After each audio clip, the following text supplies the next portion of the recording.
Hi, அனைவருக்கும் வணக்கம். நான் மருத்துவர் ஜனா. இப்போ சமீபத்தில் பார்த்தீங்கன்னா இந்த ஸ்மோக் பிஸ்கட், ஸ்மோக் பீடா இந்த மாதிரிலாம் நிறைய மார்க்கெட்டில் விற்கிறாங்க. ஸோ இது வந்து ரொம்ப ஆபத்தானதுங்க. அடுத்ததாக பார்த்தீங்க அப்படின்னா இந்த ஸ்மோக் எப்படி வருது அப்படின்னு பார்த்தீங்கன்னா அதில் யூஸ் பண்ணுற லிக்விட் நைட்ரஜன்ன்றது வந்து ஒரு வாயு. ஸோ இந்த வாயுவை வந்து ரொம்ப கம்மியான டெம்பரேச்சரில் ஸ்டோர் பண்ணி வைக்கும்போது அதை வந்து ரொம்ப கம்மியான டெம்பரேச்சரில் தான் ஸ்டோர் பண்ண முடியும். அது வந்து நீங்கள் வெளியே எடுத்தீங்க அப்படின்னா ஆவியாகி அந்த மாதிரி புகையாக வரும். ஸோ இது வந்து -196 அந்த அளவு டெம்பரேச்சரில் தான் அதை ஸ்டோர் பண்ணியே வைக்க முடியும். அதை நீங்கள் வெளியே எடுத்தீங்கனாலே ஆவியாக ஆரம்பிச்சிடும். ஸோ இதை என்ன பண்ணுறாங்க அப்படின்னு கேட்டிங்கன்னா இந்த பிஸ்கட்டையோ பீடாவையோ அந்த டெம்பரேச்சரில் வந்து அந்த லிக்விட் நைட்ரஜனோட சேர்த்து உள்ளே வச்சிடுறாங்க. நம்ம கேட்கும்போது அதை எடுத்து கொடுக்குறாங்க. ஸோ நம்ம எடுத்து சாப்பிடும்போது அது அப்படியே ஆவியாக போகுது. அதை பார்க்கும்போது எல்லாரும் ஒரு ஆச்சரியப்பட்டு அதை ஒரு வீடியோ எடுத்தோ இல்லை ஸ்டேட்டஸ் வைக்கிறேன்னு சொல்லி இதெல்லாம் பண்ணுறது. ஸோ இதுக்காகவே நிறைய பேர் சாப்பிட்றாங்க அதெல்லாம். ஸோ இப்படி சாப்பிடும்போது என்ன பிரச்சனை வரும் அப்படின்னு பார்த்தீங்கன்னா நம்ம இந்த லிக்விட் நைட்ரஜன்றது வந்து ரொம்ப ஆபத்தானது. ஏன்னு கேட்டிங்க அப்படின்னா எப்படி நம்மளுக்கு வந்து ஒரு சூடான பொருளை கையில் தொட்டால் சூடு விழுகுதோ அதே போல் ரொம்ப சில்டு திங்ஸை நம்ம தொடும்போதோ இல்லை அதை நம்ம எடுத்துக்கும் போதோ சூடு ஏற்படும். ஸோ இது வந்து ரொம்ப ஆபத்து.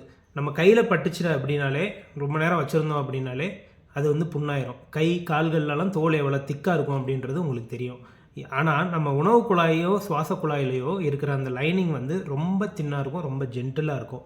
ஸோ இது வந்து லேசாக நீங்கள் யோசிச்சு பாருங்களேன், ஒரு காரம் சாப்பிட்டாலோ இல்லை ஒரு சூடாக ஒரு டீ காஃபி குடித்தாலே ஒரு சிலருக்குலாம் உணவு குழாய் வயிறுலாம் புண்ணாயிரும். ஸோ அப்படி இருக்கும்போது இந்த மாதிரி பொருள்களை எடுத்துக்கும் போது என்ன ஆகும்னு கேட்டிங்கன்னா நம்ம ஒரு புண்ணாகவே அது ஆயிருங்க. அதனால தான் அந்த நம்ம ஒரு வீடியோவில் பார்த்தீங்கன்னா இந்த வீடியோ பாருங்கள். இதில் வந்து ஒரு குட்டி பையன் வந்து அவங்க அப்பா அம்மாவோட ஒரு இதுக்கு போகிறான், எக்ஸிபிஷனுக்கு போகிறான். அங்கே இந்த மாதிரி விற்கிறாங்க. இதை எடுத்து சாப்பிட்ட உடனே அவனுக்கு வந்து வயிறுலாம் ஒரு மாதிரி எரிய ஆரம்பிச்சிருது, ஒரு மாதிரி மயக்கம் போட்டுறான். பட் ஆனால் ஃபார்ச்சுனேட்லி அவனை வந்து ஹாஸ்பிட்டல் கூட்டிகிட்டு போயிட்டு காப்பாற்றிட்டாங்க. இதே மாதிரி சந்தர்ப்பம் எல்லாருக்கும் கிடைக்குமான்றது தெரியாது. ஸோ இதை வந்து அவாய்ட் பண்ணிக்கிறது நல்லது. லிக்விட் நைட்ரஜன் வந்து ஹேண்டில் பண்ணுறதுக்கு தனியாக லைசன்ஸ் இருக்கணும். அதெல்லாம் நம்ம ஊரில் யாருமே வச்சுக்கிறது கிடையாது. யாருனாலும் எடுத்து எப்படினாலும் யூஸ் பண்ணிக்கிறாங்க. இதெல்லாம் வந்து இண்டஸ்ட்ரியல் லெவலில் யூஸ் பண்ண வேண்டிய ஒரு பொருள், லேபில் யூஸ் பண்ணுவாங்க. அதை தவிர வந்து நம்ம ஒரு சில மெடிக்கல் கண்டிஷன்ஸ்க்கும் அதெல்லாம் யூஸ் பண்ணுறாங்க. ஸோ தயவுசெய்து இந்த மாதிரி பொருள்கள் எல்லாம் ட்ரை பண்ணுறேன் அப்படின்னு சொல்லிட்டு பண்ணாதீங்க. இது ரொம்ப ஆபத்தில் தான் போய் முடியும். இந்த வீடியோ பயனுள்ளதாக இருக்கும்னு நம்புகிறேன்.